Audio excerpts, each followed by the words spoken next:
Luke 21. And they asked him, saying, Master, but when shall these things be? And what sign will there be when these things shall come to pass? And he said, Take heed that ye be not deceived. For many shall come in my name, saying, I am Christ. And the time draweth near. Go ye not therefore after them. But when ye shall hear of wars and commotions, be not terrified. For these things must first come to pass, but the end is not by and by. Then said he unto them, Nation shall rise against nation, and kingdom against kingdom, and great earthquakes shall be in divers places, and famines, and pestilences, and fearful sights, and great signs shall there be from heaven. But before all these, they shall lay their hands on you, and persecute you, delivering you up to the synagogues and into prisons, being brought before kings and rulers for my name's sake. And it shall turn to you for a testimony. Settle it therefore in your hearts, not to meditate before what ye shall answer. For I will give you a mouth and wisdom, which all your adversaries shall not be able to gainsay nor resist. And ye shall be betrayed both by parents and brethren and kinsfolks and friends, and some of you shall they cause to be put to death. And ye shall be hated of all men for my name's sake. But there shall not an hair of your head perish. In your patience possess ye your souls. And when ye shall see Jerusalem compassed with armies, then know that the desolation thereof is nigh. Then let them which are in Judaea flee to the mountains, and let them which are in the midst of it depart out, and let not them that are in the countries enter thereinto. For these be the days of vengeance, that all things which are written may be fulfilled. But woe unto them that are with child, and to them that give suck in those days. For there shall be great distress in the land, and wrath upon this people. And they shall fall by the edge of the sword, and shall be led away captive into all nations, and Jerusalem shall be trodden down of the Gentiles, until the times of the Gentiles be fulfilled. And there shall be signs in the sun, and in the moon, and in the stars, and upon the earth distress of nations with perplexity, the sea and the waves roaring, men's hearts failing them for fear, and for looking after those things which are coming on the earth. For the powers of heaven shall be shaken. And then shall they see the Son of Man coming in a cloud with power and great glory. And when these things begin to come to pass, then look up and lift up your heads, for your redemption draweth nigh. And he spake to them a parable. Behold the fig tree and all the trees. When they now shoot forth, ye see and know of your own selves that summer is now nigh at hand. So likewise ye, when ye see these things come to pass, know ye that the kingdom of God is nigh at hand. Verily I say unto you, this generation shall not pass away till all be fulfilled. Heaven and earth shall pass away, but my words shall not pass away. And take heed to yourselves, lest at any time your hearts be overcharged with surfeiting and drunkenness and cares of this life, and so that day come upon you unawares. For as a snare shall it come on all them that dwell on the face of the whole earth. Watch ye therefore, and pray always that ye may be accounted worthy to escape all these things that shall come to pass, and to stand before the Son of Man. And in the daytime he was teaching in the temple, and at night he went out and abode in the mount that is called the Mount of Olives. And all the people came early in the morning to him in the temple for to hear him. He went out and abode in the mount that is called the Mount of Olives. And all the people came early in the morning to him in the temple for to hear him.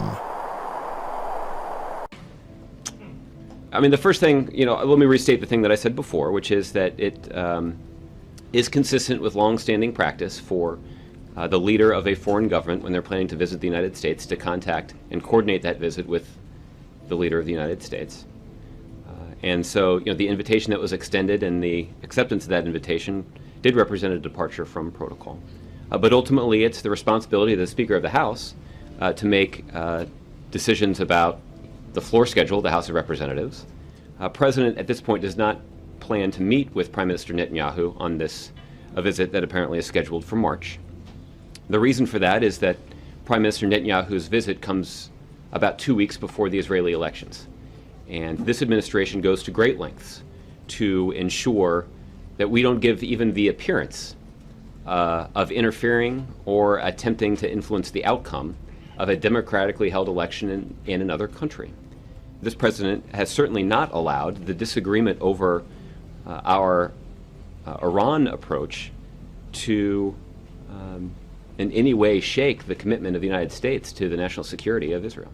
President Obama snubbing the Israeli prime minister. Today, the White House announced that President Obama will not meet with Prime Minister Benjamin Netanyahu when he comes to Washington in March. He will address Congress at the request of House Speaker John Boehner, an invitation that Boehner himself extended without consulting the White House on any of this. That ruffled some feathers, to be sure. Joining us now, our political panel, the Wall Street Journal's John Bussey and the National Review's Jillian Melchior. Good to have you both here tonight. Jillian, let me start with you. What do you make of the change of the date? It was going to be February 11th. Now it's going to be in March. And, it turns out the president won't be available then. Well, I think it's pretty interesting that it's in the lead up to elections in Israel. That's been the Obama administration's excuse, that they don't want to be seen as supporting a candidate. But, I mean, this is a little bit facetious. That's kind of a disincentive about democratic government, isn't it? I just think this is a president who's stretched his hands out to so many people, clasped hands with Putin, and now he's not going to meet with Netanyahu. We remember the things that some members of the administration said about Netanyahu. There's obviously a very uncomfortable relationship between these two men, and it comes at a time when the president seems to very much want to deal with Iran, which is not something that's going to go over well in a closed-door session with Benjamin Netanyahu. Right. You just summed it up. These are two people who don't get along, and Iran is right center stage. The argument that you don't see somebody close to the election, the president is saying that's been long-standing protocol. There's an election coming up in March. The party of Netanyahu, Likud, is running behind the Labour Party. So that's a pretty good argument. But it goes to this Iran question. Netanyahu's a hawk, does not want the U.S. to broker a deal with Iran, wants more sanctions.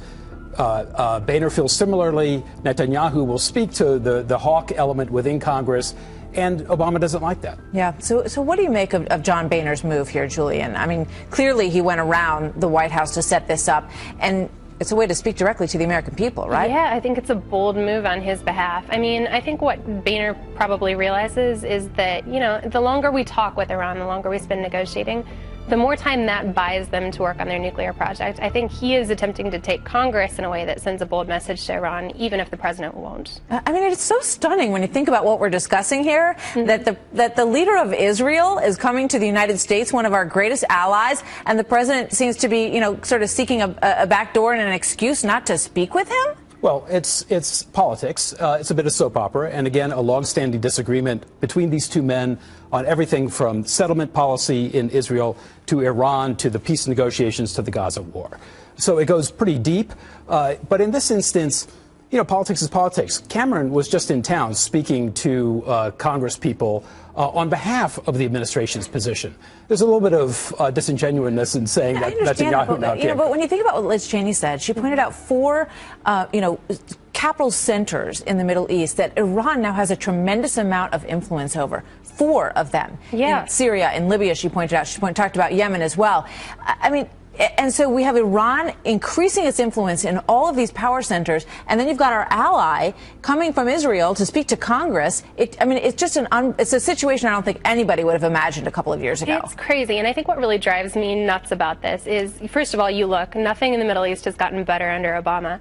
And second, here he is saying that we want diplomacy, not military, yet he won't even meet with a key player right now while he's in Washington. That's just hypocritical, and it doesn't make sense.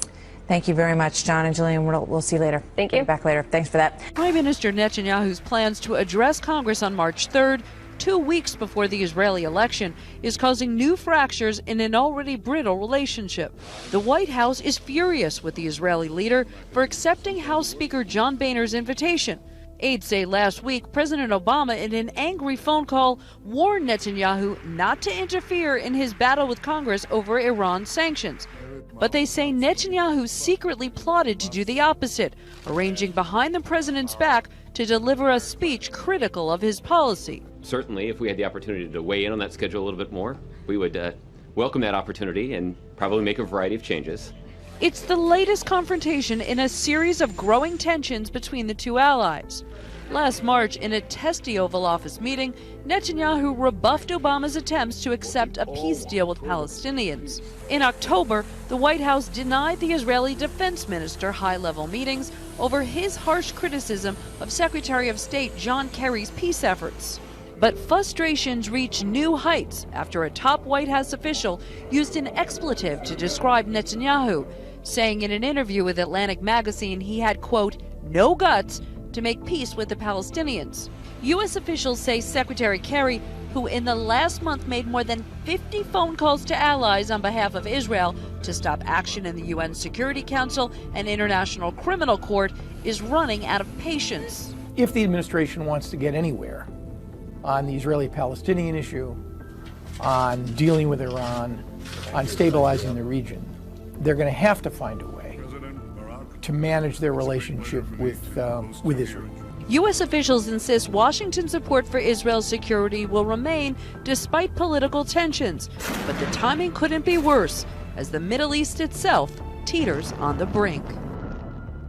Breaking tonight, ugly new fallout in the showdown between the White House and the Israeli Prime Minister.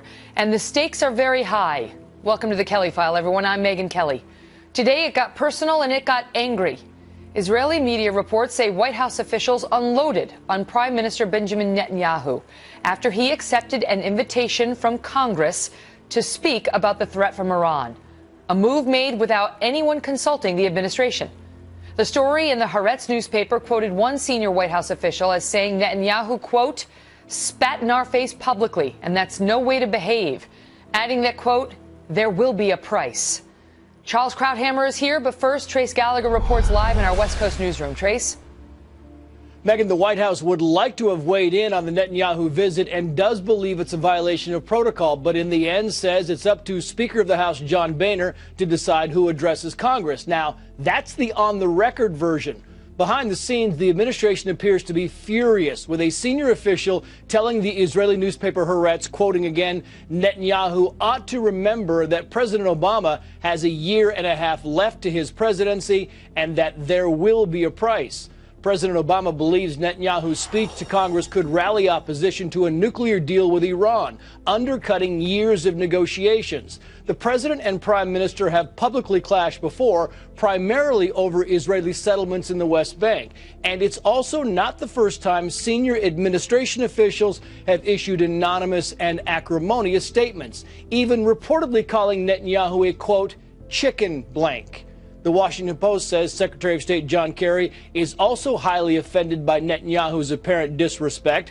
Kerry has been pushing for the United Nations to not set a timeline for establishing a Palestinian state. And a source close to Kerry says, quote, playing politics with that relationship could blunt Secretary Kerry's enthusiasm for being Israel's prime defender. At least during this visit, there won't be any awkward public appearances between Obama and Netanyahu because the president won't be meeting him, apparently because it's too close to the Israeli elections. Listen.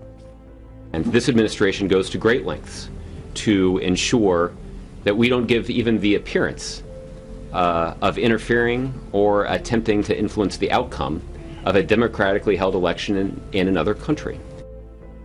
Although we should note, back in 1996, Israeli Prime Minister Shimon Peres did meet with President Clinton less than a month before his election against Benjamin Netanyahu. Megyn. Trace, thank you. Just before we came to air, I spoke with syndicated columnist and author of the book Things That Matter, Charles Krauthammer, who says this is a critical moment between the United States and one of our best allies. Charles, your take on what appears to be a growing escalation in the war of words between the White House and the Prime Minister of Israel, and the White House's response to Netanyahu's acceptance of this invitation he received from John Boehner. What's astonishing is how personal and petulant is the administration response.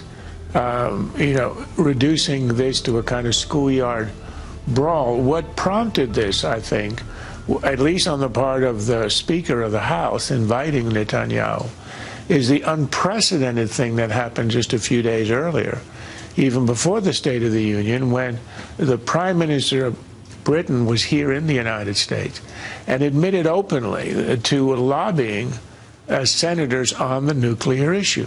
And he even admitted that's unprecedented. So on the one hand, you get the administration using foreign leaders to lobby Congress. And on the other hand, you're saying that it's somehow illegitimate, lack of protocol to invite the Israeli prime minister. And remember, the stakes are so different.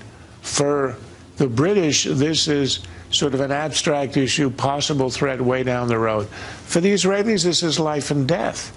The Iranians openly declare their intention, their mission to eradicate Israel. They write on their missiles, death to Israel, and they are obviously developing a bomb. So for the Israelis, this is whether the Jewish state will exist and whether another 6 million Jews will be wiped out. That's a very serious issue. I think the Prime Minister has a right to speak on it at a very critical moment in these negotiations. It's clear that the White House doesn't appear to like Netanyahu. Not sure if Netanyahu feels much for Obama and Kerry, President Obama and John Kerry either. But the sort of petulance in the response about he better remember that Barack Obama has another year and a half left in office. I mean, have the relations between the United States, the White House, and Israel been this tense in recent history? No, I don't think so. I think this president has less personal sympathy for Israel than any president in the history, the near 70-year history of Israel. And I think it shows. I mean, look at the way he's treated Netanyahu early in the administration, long before any of this. He had Netanyahu leave the White House by a rear entrance. The way that they have reacted whenever there's been some kind of argument over policy, they immediately have made it a personal issue. And I think that's when you allow that to intrude. Remember, the mission that a president has is to defend and advance the national interest of the United States. And when it becomes a personal thing, that gets in the way. Israel is our strongest ally in the region, democratic and committed to the West. Iran has been responsible for the deaths of thousands of Americans in Iraq and Afghanistan. The State Department itself says it's the largest, the biggest exporter of terrorism in the world. And Obama treats their leadership with utmost respect and treats Israel, our ally, with none. In the meantime, Iran, as you write in your column this week, is on the march. I mean, this issue about which Israel is so concerned, and we say we are so concerned, is greater than just Iranian-Israeli relations. Iran is gaining power. Well, the story that goes mostly unwritten is that the ones who are the most apoplectic about the rise of Iran, the fact that it looks as if Obama is ready to concede to them threshold nuclear status, are the Gulf Arabs. The Arabs have no deterrent. The Israelis at least have their own bomb. The Gulf Arabs are very rich and extremely weak. They rely and have for 2 generations on the United States. They not only see Obama essentially conceding the bomb to Iran, which will make it dominant and hegemonic in the entire region, but they look around and they see Iranian influence intruding itself in a whole stretch of states, going all the way from Iran to the Mediterranean, Iraq, Syria, Lebanon, and now, as of yesterday, Yemen to their south. If you look at the map, you see our friends, the Gulf Arabs and the Jordanians, they are now surrounded by Iran and its satellites. And that is happening apart from the nuclear issue. And they look at this and see the United States, this is in the Arab view, having abdicated and having withdrawn and now ready to go all the way and to allow Iran to go nuclear.